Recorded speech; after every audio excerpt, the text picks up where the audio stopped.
this is your job and you got to juggle things when you're not sure who's going to be playing quarterback. How challenging has it been this week? It's always, it's challenging when you're not sure, for sure. But that's part of our business. It's nothing new for any coach. You just roll with it and get your, who's available, get those guys ready to go and put a plan together that hopefully makes them successful on Sunday. PJ looked. Kevin was saying yesterday that he's grasping things and coming along well. Yeah, he looks good. He throws the ball really well. I liked him coming out when I was in Green Bay. We were talking about our visit he had up to Green Bay earlier before the draft. I always thought he was a really good quarterback, so I followed him through my time of evaluating him in college and through his career. I think he does a nice job. Are you sure who's playing quarterback Sunday? Oh, no, I don't think so. Yeah, that's the thing. It's up in the air, but we'll see. Obviously, if Deshaun can make it, that'd be great. And if he can't, then PJ will be just fine. So we're ready for either scenario. Does it make it any easier? Might not be the right word, but knowing you might be going with PJ rather than that Baltimore game you didn't know until. Yeah, I think it gives the guys opportunity to have a feeling maybe I'm going Sunday as opposed to I'm not sure right up into game time. So he'll have time. All of our guys should prepare as if they're starters. That's kind of how we preach in the quarterback room. Everybody's starting this week, so everybody should be prepared equally. You probably don't want to go through what you guys went through before the Ravens game where it goes up to game time and nobody really knows what's going on. Ideally, in a perfect world, would you guys like to know by Friday? Yeah, Mary Kay, I think that's probably a Kevin question. Earlier the better, the later it's not, however it plays out. Obviously, we're going to give him every chance to make it, to the game. But, that's a Kevin question. And maybe you can't answer this one either, though. I mean, have you seen situations, or maybe you've even done it yourself, where you don't really practice during the week and you can still get out there on Sunday and be effective? Yeah, plenty of times. Plenty of times. Veterans, especially guys with experience, it's always great to have a week of practice. But, guys that have been there and done that, I've seen those guys step on the field and play without practice for sure. At what point does it become an issue where, he hasn't practiced now for, was it three, this will be the third week? Yeah. That it's going to take him some time to kind of reacclimate if it's 3, 4, 5 weeks of practice. Got to get him going. So as soon as he can get back and be out there and be available, he's doing everything he can, in the rehab process. It's just tough for him. He's a thrower, and it's a shoulder injury. It's like you wouldn't put a running back out there on the field if you couldn't run full speed. So it's kind of just got to wait till that thing gets healed up and he feels good about it and we all feel good about it. But, he's doing everything he can. He's going to have to, he'll have to catch up. But we're not waiting. We got to go. How has Dorian responded after that? Great. Game? Yeah, he's a team guy all the way through. I wish he'd had a better experience on Sunday, but it's a learning experience for him. He's got a bright future moving forward. But, he's taking it like a champ. He's going to do everything to help PJ or Deshaun get ready, whoever goes this Sunday. But, he's learning how to be a pro. But the arrow's still up. When you played, now, did you have a shoulder injury that you tried to play through, or? Yeah, multiple. Yeah, I've had multiple shoulders. I had a AC reconstruction I played with late in the season, but it took me about 6 or 8 weeks to get back from an AC separation. I played through that. I played through some other things, but it's not fun, when you're living as throwing the football and you can't throw it how you're used to throwing it. It's tough, so it'll take some time, but when he's ready, he'll be ready to roll. Last week you said that you'd be kind of surprised if Deshaun didn't play against the Ravens, and now we don't even know if he's going to be playing this Sunday. Is that kind of a window to maybe this injury's getting worse, or? That's a trainer question. That's a Deshaun question. I mean, from what I'm hearing, he's better every day, going in the right direction.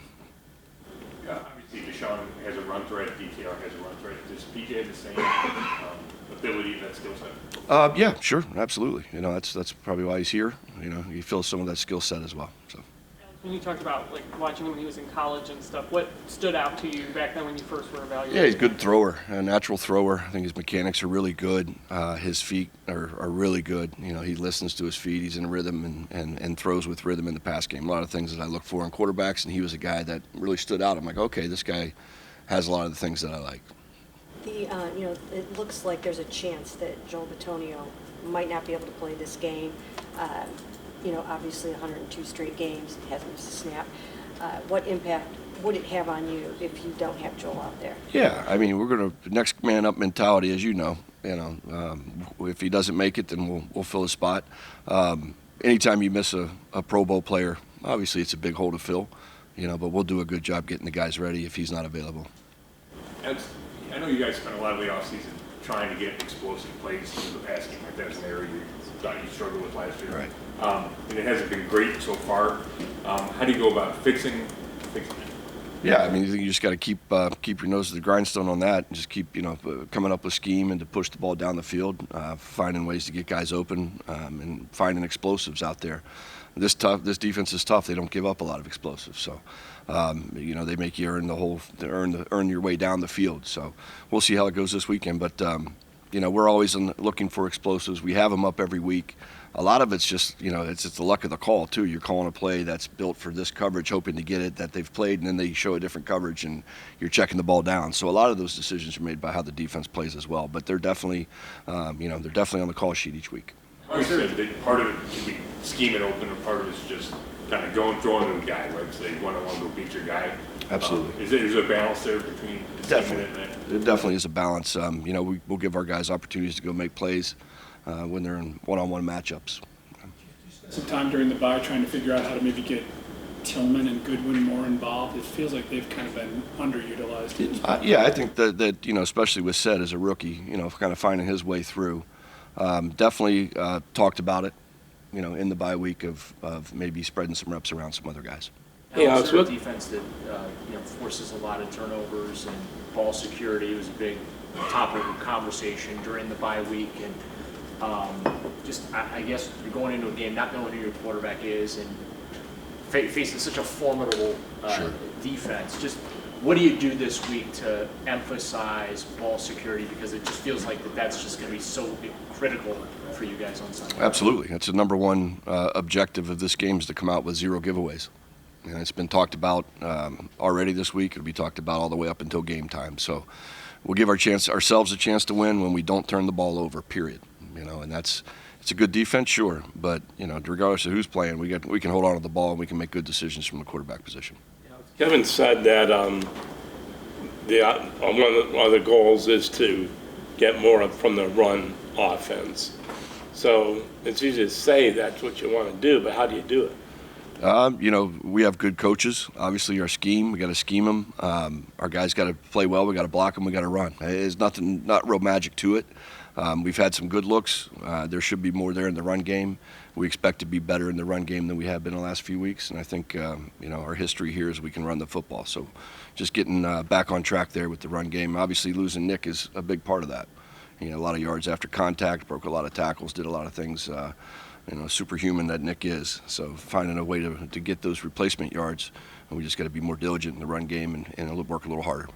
You said DTR has been a good teammate throughout this, but as a rookie quarterback, I'm sure it took a shot to his confidence, knowing that he's not the backup anymore. How do you, as an offensive coordinator, kind of bring him along and just try to boost his confidence back up? Really, it's just I've been there. I've thrown interceptions in games and gotten taken out and replaced. So I've been there. I've lived it. I'm just telling him it's just part of the learning process. As a young player, I did the same thing. And you got to earn the coach's trust to get back in there and get an opportunity again. But he will, and that's a positive thing. He's not taking it as a negative. He's taking it as a learning experience. DeJuan's going to make his 4th start, and he starts with T.J. Watt. Yeah. Gets Nick Bosa this week. Yeah. Probably. Just, how is he you seen him sort of respond to these kind of challenges? Yeah, I mean, he's not backed down from anybody. He's a big man in his own right. He can hold his own on the edge. He's done a good job, especially in pass protection. But he's still, again, a rookie that's in there that's learning all the nuances of playing tackle in the NFL. But we continue to get better each week. I think we'll be in good shape there. What concern is Jerome's knee injury as you guys head into this game? None. No. How much of that 49ers defense is built around the front four, kind of like your guys is?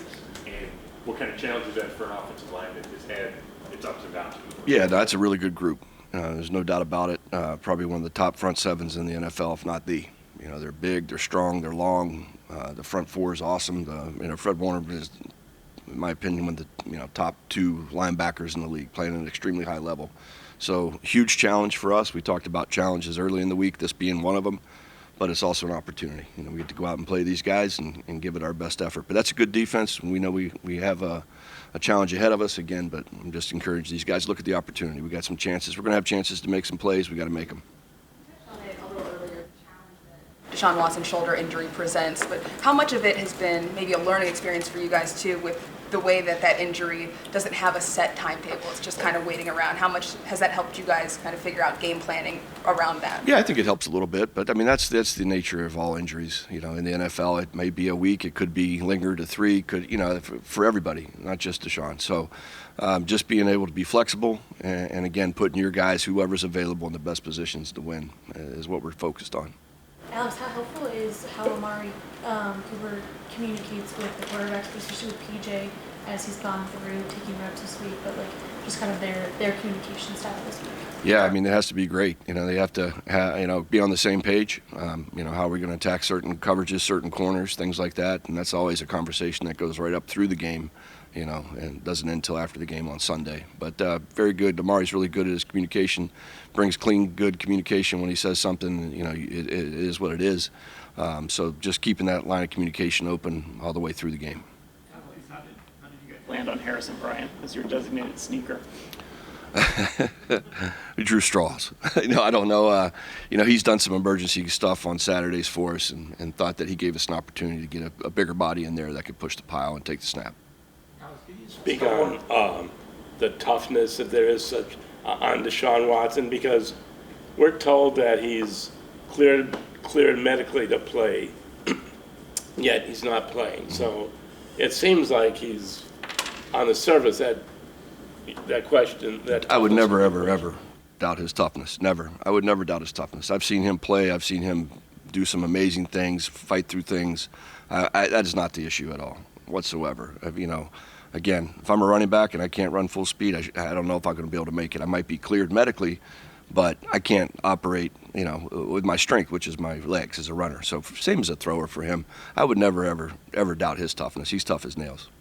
The concerning part of all this is that you know that he's played through so much and then him being held out after being medically cleared. I mean, it's an injury. He's playing through an injury. He's trying to get better. He's getting better each week, and it's an injury to his main, you know, weapon, his throwing circle. So we'll get him back when he's ready. Hopefully it's sooner than later. But I would never ever think if he can play, he's going to play. He's a fierce competitor.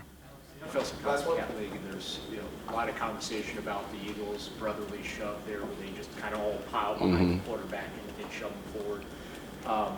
What's your thoughts on that play?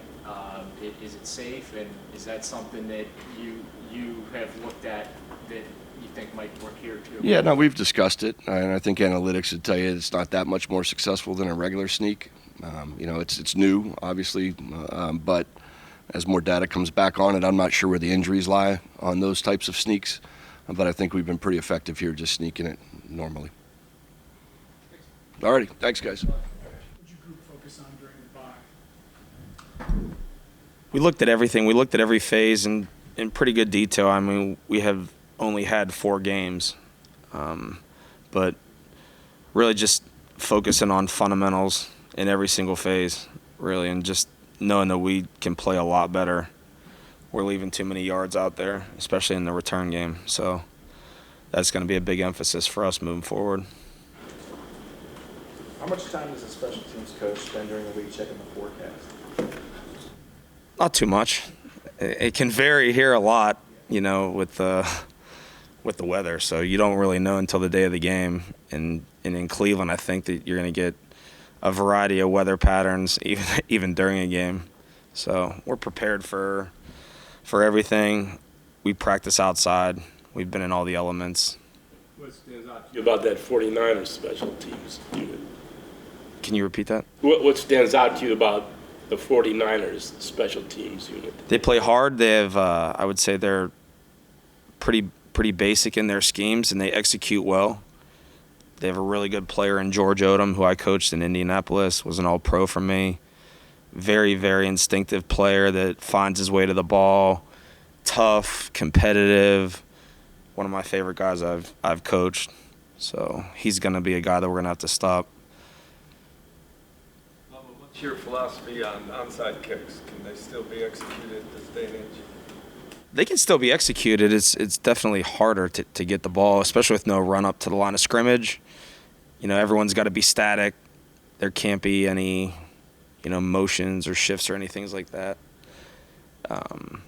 It's definitely harder to get the ball, but I'm a fan of, why are we trying to let the team that's losing back in the game? Like, you should have did more work earlier in the game. We shouldn't be trying to give the team that's losing the ball back.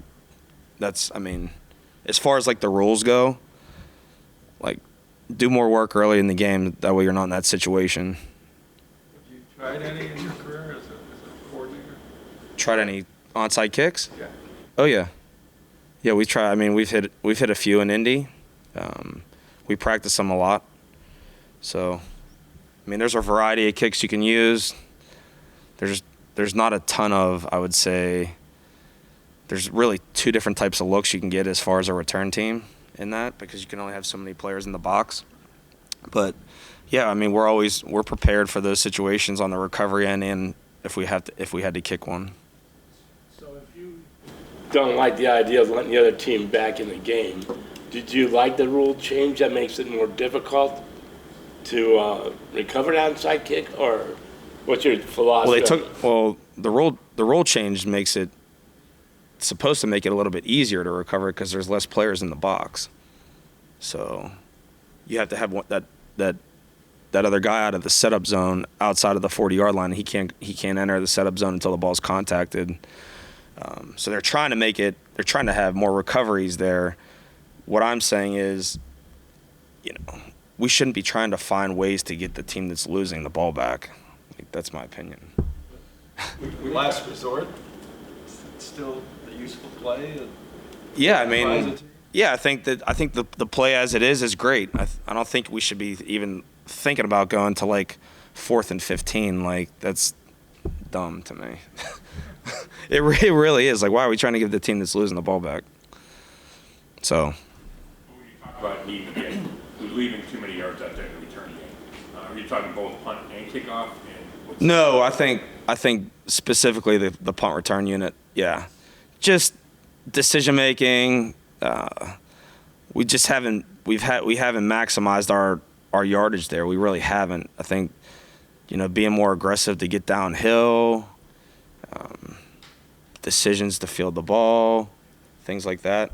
So we're definitely that's been a big emphasis, and our guys are going to be ready to rock.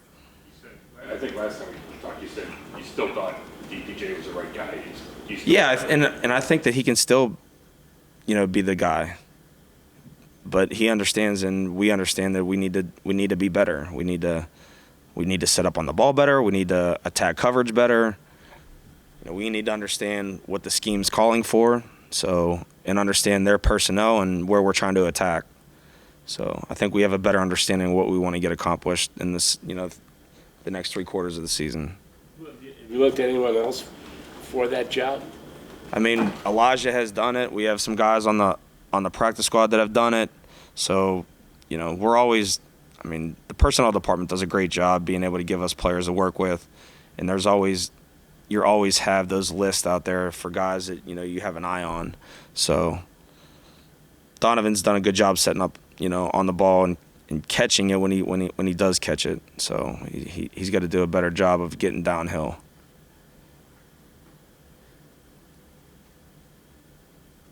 Corey's been one of the best in the league at, kind of pinning teams inside the 10. Talk about that skill, if you could, that he possesses, and, harnessing that and, developing that skill. Yeah, I think, he's done a tremendous job, in practice with the practice reps. We worked that on Thursdays to start practice.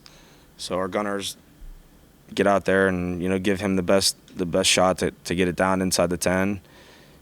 We've missed some opportunities early in the season in those chances, so hopefully we can capitalize on those moving forward. But no, Corey's done a great job overall. So much personnel has obviously changed for you guys, especially in training camp and the early part of the season. Like, I know Andrew talked about last week, like the bye week coming that early is never really super great, but did it just kind of give you guys a chance to like catch your breath in this phase of the game and just reassess everything having that week off? Yeah, it honestly, like in my opinion, like I'm glad that we had the bye when we did. It enabled me to go back, look at the first 4 games. Okay, where are the areas we really need to improve in, and why we haven't had, we haven't been bad. We haven't, I'm not going to say what we've done well and what we haven't, but we can definitely be a lot better. We can be a lot better on teams. And, like, my expectations for this unit is we haven't even scraped the surface at all. And I anticipate our players are going to come out the next 3 quarters of the season and play a lot better in every phase. Able to do in those first 4 games. How do you feel like the guys have maybe responded to your special teams philosophy or what you're trying to get them to do through those first 4 games? I think we've done a good job with, our footwork in in pretty much every phase. I think that's been good. I think everyone is, the more that we're together, the more meetings we have, the more practice reps we have, guys are just starting to get it. Like, it just feels like now, like after the bye, we're back, we're in meetings, we're at the walkthrough yesterday, we're running our kick returns and going through our punt stuff, and it just feels like guys are starting to get it. And I looked around and I'm like, we look like a football team finally. So I think that those guys, and look, you're taking on a new defensive scheme, you're taking on a new kicking game scheme. It's going to take time, and it's taken enough time, and we're ready to,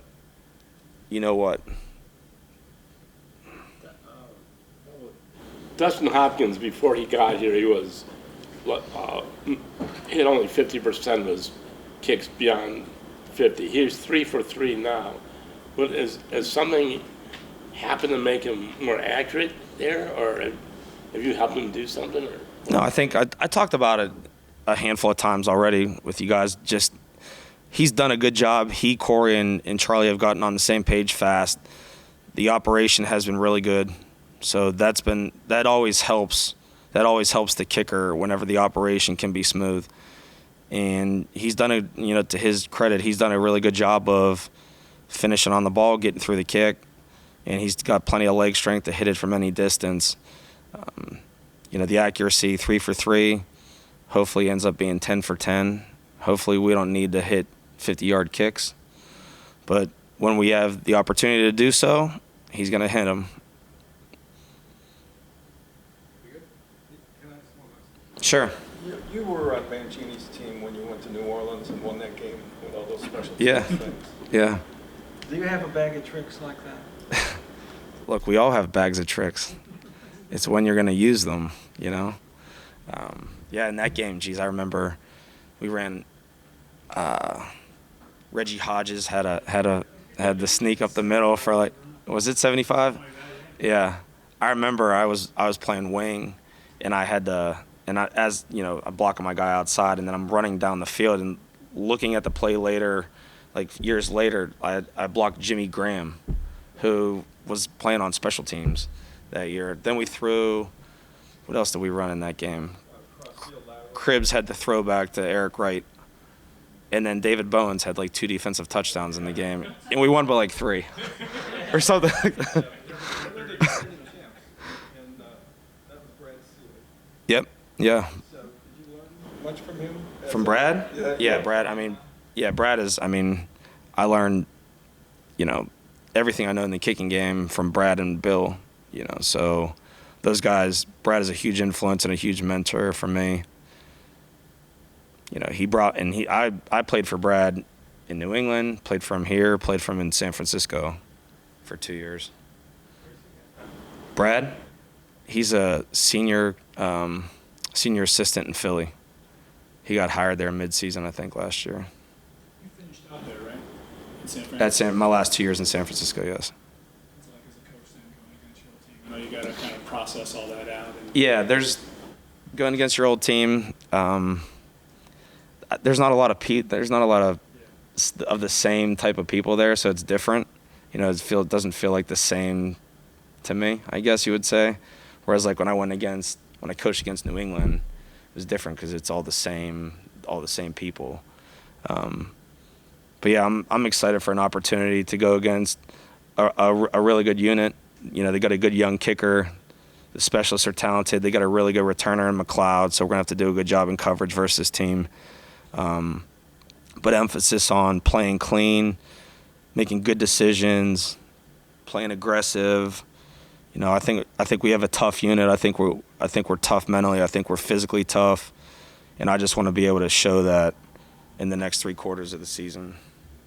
So when we ask you next week about going against your former team, you'll have fresher ideas, huh? Oh, next week? For next week's team? Who do we play next week? Oh, okay.